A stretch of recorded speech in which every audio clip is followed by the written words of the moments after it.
episode of Ridiculous Reverb Listings. I am your host, Fluff. Sorry, guys, I've been a little busy doing lots of stuff. However, I didn't forget about you. Fluff would never forget about you. Well, maybe you, but not you. Not you, no sir. If you would like to see your own Ridiculous Reverb listing on the show, I will link down below in the description. Without further ado, let's just jump into it, shall we? Boutique hand-wired 50-watt SLO circuit with Fortin gain stage. Oh my God! The wood accent, the wood panel accent gives it a nice touch. Look at that. That's custom. You can't find that piece of wood anywhere. Except the side of my house, maybe. Look at that. That is certainly homemade.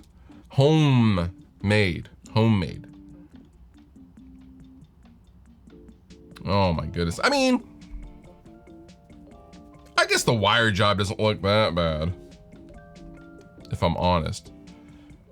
Not that I'm like, an amp builder or anything, but like to my eye, the solder joints don't look that bad. I go, I'm good. You know what? Hey, I'm good. You know what?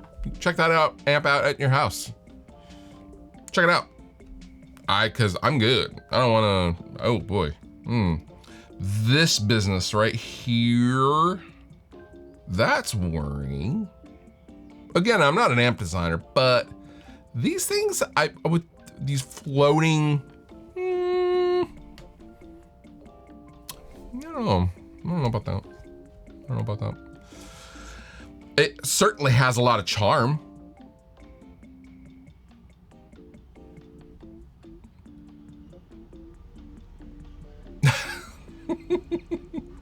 A guy locally made this amp for me, a 50-watt Menace SLO circuit with a Fortin gain stage. What's a Fortin gain stage?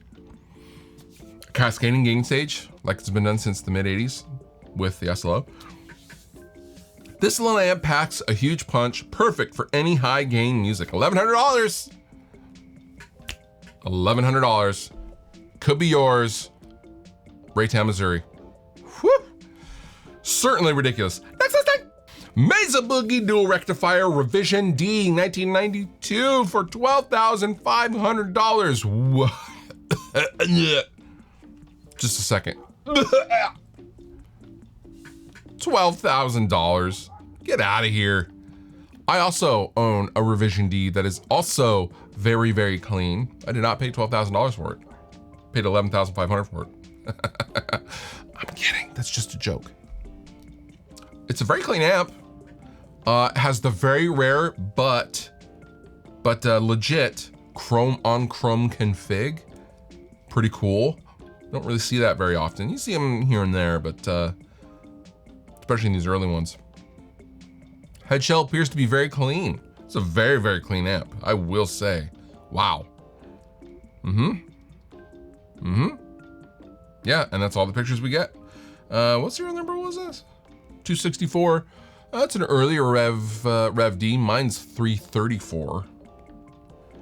Very, very nice. Very nice. I am the third owner of this very rare Rev D dual rectifier amp from 1992. The original owner bought this amp way back when and never played. It literally sat in an ATA case for almost 25 years. The second owner had Mike at Mesa, who built the amp, go through it and put all new tubes throughout. I bought the amp 7 years ago and I've had it in my smoke-free studio ever since. Who's still smoking in a studio? Why do you still have to mention smoke-free? I think we can assume, unless otherwise noted, your studio was smoke-free. Does that include vape-free? You vaping? Gas lamp district? All right, so this is the price is ridiculous. The amp not ridiculously sick. $12,500 up? That's a big no for me. I will go ahead and pass. Thank you so much.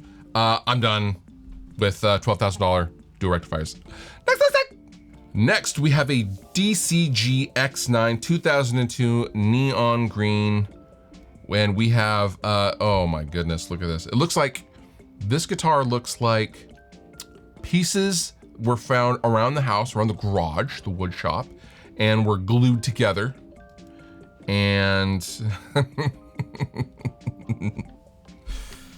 Oh my God, look at that headstock. The headstock doesn't really jive for me because it looks like it was, it needs to be more of a hockey stick. And also, do they buy the neck with the fan frets?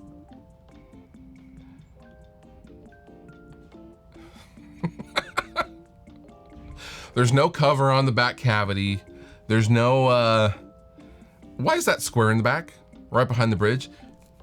Is that like a cell phone holder? I bet it's a cell phone holder. That would make a lot of sense. Also, a nice beer gut guy. I really wanted to see your beer gut in the context of me potentially buying this guitar. DCG X9. Oh man. And apparently it's been taken over by that fungus in The Last of Us. It looks like, maybe, I don't know. DCG X9 is a neck through design with fan frets and is a multi-scale 27-inch on the bass side, 25.5-inch scale on the treble side. Bridge humbucker is an 89 Carvin D22 humbucker. I don't even know what that is. And the neck pickup is a DiMarzio Fred DP153. I've now added a mini toggle for coil split. It has individual string saddles, a Floyd Rose style locking nut, and locking tuners. Also has a dual action truss rod. Very fun to play, and it's a head turner for sure. It is certainly a head turner. But for 450 bucks, I mean, if you're trying to get down and party in Kentucky, you know what? Maybe I'll just buy this and send this to Ben Eller. Maybe I'll do that.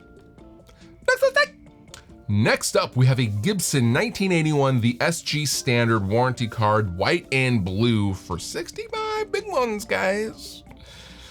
That's kind of cool.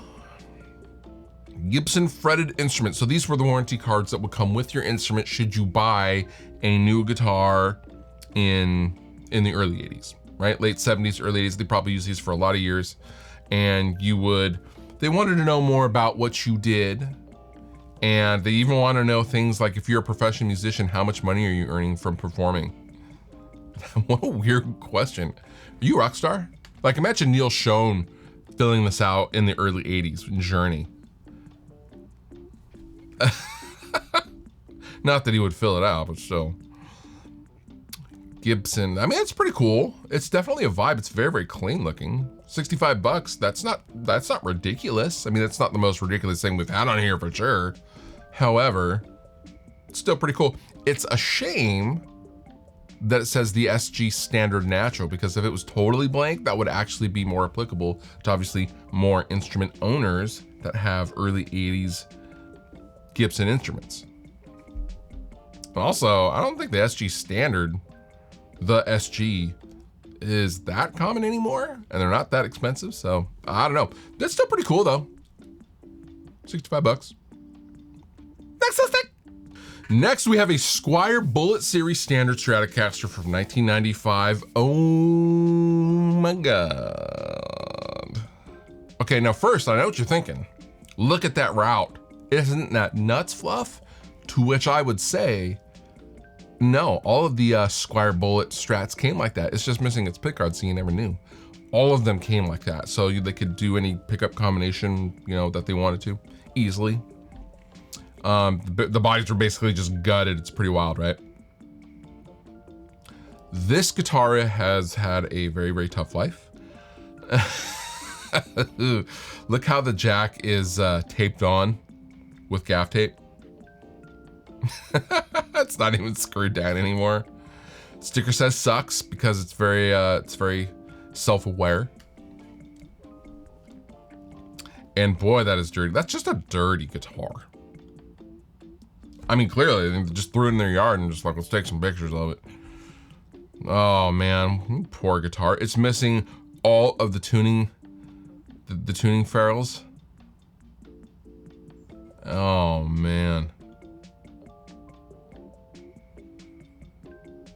Oh man. Wait, how much is this thing? This is a plywood guitar. I'm not kidding. They were actually plywood. 108 bucks though. I mean, if you're looking for a, you know, a real dirty, used, beat up Strat with the Playboy sticker on the back, this is this is your boy right here. And last but certainly not least, we have a Samick Artist custom petrified driftwood guitar for $10,782. Oh my God. This is a one-of-a-kind, one-off custom guitar from Samick. What am I even looking at here? Petrified driftwood? Is that, oh. Oh, it looks like is it called the Necronomicon from the Evil Dead movies? See those guys? The leather bound. Ugh, I don't know if I like that. Maybe it look better on like a better body shape. Oh, ugh.